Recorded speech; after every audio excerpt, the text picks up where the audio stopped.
بسم اللہ الرحمن الرحیم۔ السلام علیکم۔ کہانی بدل چکی ہے۔ جس بات کو حکومت چھپانا چاہتی تھی، جس قصے کا کہیں بھی ذکر حکومت نہیں کرنا چاہتی تھی، اب ہر طرف وہی بات ہو رہی ہے، اب وہی خبر ہر طرف ہے۔ پتہ یہ چل رہا ہے کہ اب تو تاریخ کا بھی اندازہ ہو رہا ہے کہ کیا تاریخ ہے جس وقت خان کو دوبارہ آپریشن تھیٹر میں لے جانا ہوگا۔ اب چھپایا تو نہیں جا سکے گا، یہ ایک بہت بڑا مسئلہ حکومت کے لیے بن گیا ہے۔ پھر اب یہاں تک دھمکی آ گئی ہے، واضح طور پر کہہ دیا گیا ہے کہ حالات بہت زیادہ خراب ہو جائیں گے۔ کیوں یہ کہا جا رہا ہے، کس کی طرف سے کہا جا رہا ہے، اس پر بھی ہم بات کریں گے۔ اب نئے انکشافات ہو رہے ہیں۔ جب یہ خبر سامنے آ گئی کہ جی خان صاحب کو آپریشن تھیٹر لے جانا پڑا، وہاں ان کو ٹریٹمنٹ دیا گیا، اب دوبارہ ان کو جانا ہے، تو اب ظاہر ہے کہ اس کے بعد حکومت کو تصدیق کرنی پڑی عطا تارڑ صاحب کو۔ تو اب ہر طرف یہ ہو رہا ہے کہ صحافی اب کھل کر اپنے ذرائع سے خبریں دینا شروع ہو گئے ہیں۔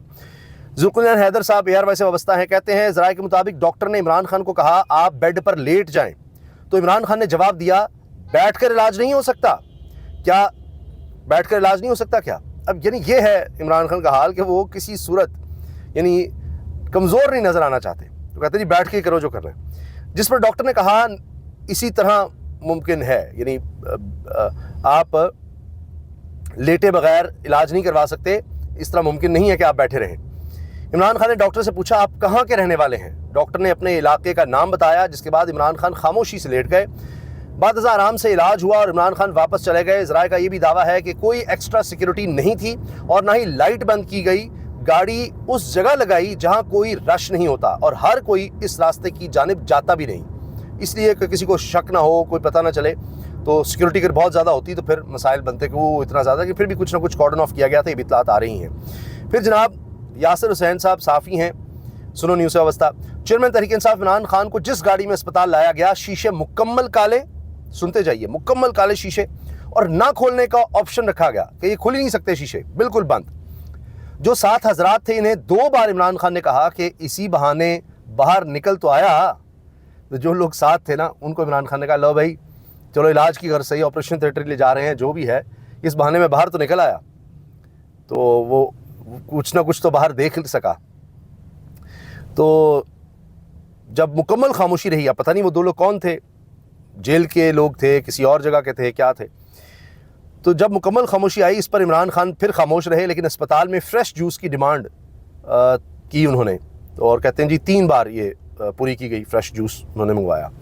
تو اب کہا جا رہا ہے جی 20 منٹ کا ٹریٹمنٹ تھا، اگر 20 منٹ کا تھا تو 3 دفعہ انہوں نے جوس کیوں منگوایا؟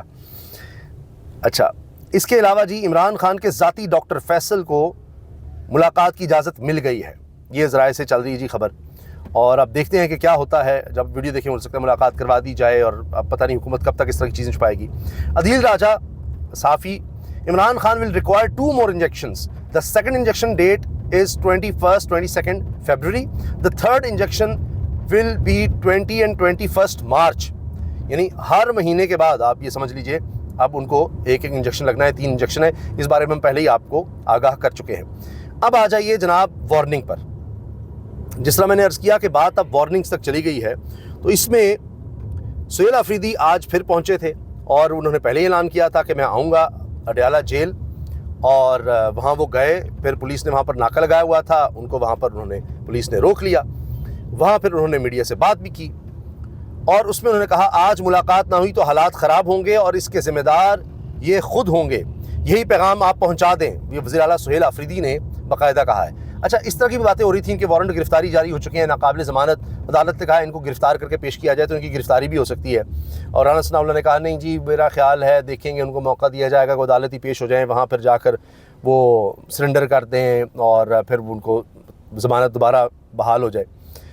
تو یہ جو بات کی ہے نا سہیل آفریدی نے کہ آج ملاقات نہ ہوئی تو حالات خراب ہوں گے اور اس کے ذمہ دار یہ خود ہوں گے، یہی پیغام آپ پہنچا دیں، یہ انہوں نے SHO سے مکالمہ کیا وہاں پر کہ جی آپ آگے جا کر بتا دیں، اور پھر اس بات پر بہت غصے کا اظہار کیا کہ جی کیوں چھپایا گیا عمران خان کی طبیعت کو، ان کی حالت کو گھر والوں سے بھی۔ عمران خان سے ملاقات کے بارے میں کہا جی پولیس نے وزیر اعلیٰ سہیل آفریدی کو فیکٹری ناکے پر روکا اور اس کے بعد یہ ساری گفتگو ہوئی۔ بانی کی بیماری کو کیوں چھپایا گیا؟ سہیل آفریدی یہ سوال کر رہے ہیں کہ بتایا کیوں نہیں گیا، چھپایا کیوں ہے، یہ کیا بات ہے، کس لیے آپ ان چیزوں کو چھپا رہے ہیں؟ یہ تو بنیادی انسانی حقوق کی خلاف ورزی ہے، اور پھر اس سے شکوک و شبہات بھی بڑھیں گے۔ اب یہ مکالمہ جب ایس ایچ او سے ہوا اس کے بعد یہ کہا جا رہا ہے کہ سہیلا آفریدی نے کہا آپ لوگ چوری چوری چپکے قوم کے لیڈر کو باہر لے جاتے ہیں، کسی کو پتہ نہیں چلتا اس چوری کی کیا پوزیشن ہے، آج ملاقات کے لیے چھوڑیں گے یا نہیں، ہم آئے ہیں، ہمارے نام ہیں۔ ایس ایچ او اور صدر بینونی سے اصرار کرتے ہوئے کہا کہ آپ جلدی بتائیں، حالات تشویشناک ہیں، آپ اپنے بڑوں سے بات کریں، آج ملاقات نہ ہوئی تو حالات خراب ہوں گے اور اس کے ذمہ دار یہ خود ہوں گے، یہی پیغام آپ پہنچا دیں۔ اچھا، یہ اب پیغام تو سب کو پہنچ گیا ہے، پوری قوم کو پہنچ گیا ہے، سب لوگوں کو پہنچ گیا ہے، تو دیکھیں اب اس پر کیا ہوتا ہے۔ دوسری طرف حالات اس لیے بھی خراب ہو رہے ہیں کہ اب آئے دن یہ بڑی افسوسناک خبریں آ رہی ہیں کہ جیسے ٹارگٹ باقاعدہ کیا جا رہا ہے، تحریک انصاف کے لوگوں کو مارا جا رہا ہے۔ ایک اور اسی طرح سے فائرنگ کا واقعہ ہوا ہے، نامعلوم افراد کی فائرنگ، پی ٹی آئی رہنما خالد پٹھان قتل۔ یہ لاہور سے خبر ہے، نامعلوم افراد نے فائرنگ کر کے پاکستان تحریک انصاف کے یوتھ ونگ ویسٹ پنجاب کے نائب صدر خالد پٹھان کو مار ڈالا۔ خالد پٹھان پر فائرنگ اس وقت کی گئی جب وہ اپنے معاملات کے مطابق کہیں جا رہے تھے اور نامعلوم افراد نے ان پر حملہ کیا۔ یہ حملہ اس قدر بزدلانہ تھا کہ خالد پٹھان موقع پر دم توڑ گئے۔ اس سے پہلے آزاد کشمیر میں اسی طرح تحریک انصاف کے ایک رہنما کی جان لی گئی، اور اب آپ یہ دیکھیے کہ آزاد کشمیر میں بھی یہی خبریں تھیں، اور اب اس کے بعد یہاں پر بھی اسی طرح کی اطلاعات آئی ہیں کہ تو اب معاملہ لاہور تک آ چکا ہے۔ تو یہ بڑی ایک عجیب صورتحال ہے، بڑی خطرناک ہے۔ آخر میں ذکر کرتے ہیں آرمی چیف کا۔ آج انہوں نے ایک اہم سٹیٹمنٹ دی ہے اور وہ بھی ہم شامل کرتے ہیں۔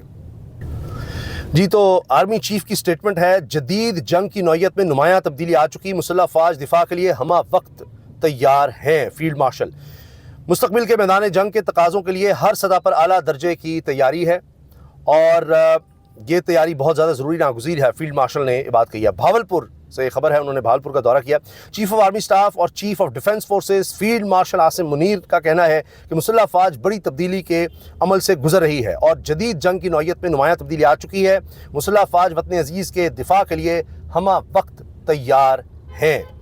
آئی ایس پی آر کے مطابق فیلڈ مارشل سید عاصم منیر نے خیرپور ٹامی والی میں بڑے پیمانے پر کی جانے والی تربیتی جنگی مشقوں اور ان کا نام تھا اسٹیٹ فاسٹ ریزالو کا بھی مشاہدہ کیا، اور ان مشقوں کے حوالے سے انہوں نے پھر بتایا کہ جن میں ڈرونز، جدید نگرانی کے آلات، الیکٹرانک وارفیئر اور جدید کمانڈ اینڈ کنٹرول سسٹمز کا عملی مظاہرہ پیش کیا گیا۔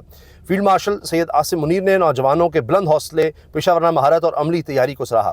جوانوں سے خطاب میں فیلڈ مارشل سید عاصم منیر نے کہا کہ مسلح افواج ملکی خود مختاری اور علاقائی سالمیت کے دفاع کے لیے ہمہ وقت تیار ہیں اور ہر قسم کے خطرات سے نمٹنے کی صلاحیت رکھتے ہیں۔ مستقبل کے میدان جنگ کے تقاضوں کے لیے ہر سطح پر اعلیٰ درجے کی تیاری ناگزیر ہے۔ اور یہ بھی آپ جانتے ہیں کہ بھارت آئے دن سٹیٹمنٹ دیتا ہے کہ جی سندور ابھی ہم نے کرنا ہے، سندور 2 جاری ہے، تو اس تناظر میں آپ دیکھیے کہ پاکستانی فوج بالکل تیار ہے، اور آرمی چیف کی سٹیٹمنٹ سے بھی یہ بات ظاہر ہوتی ہے۔ اجازت دیجیے، اللہ حافظ۔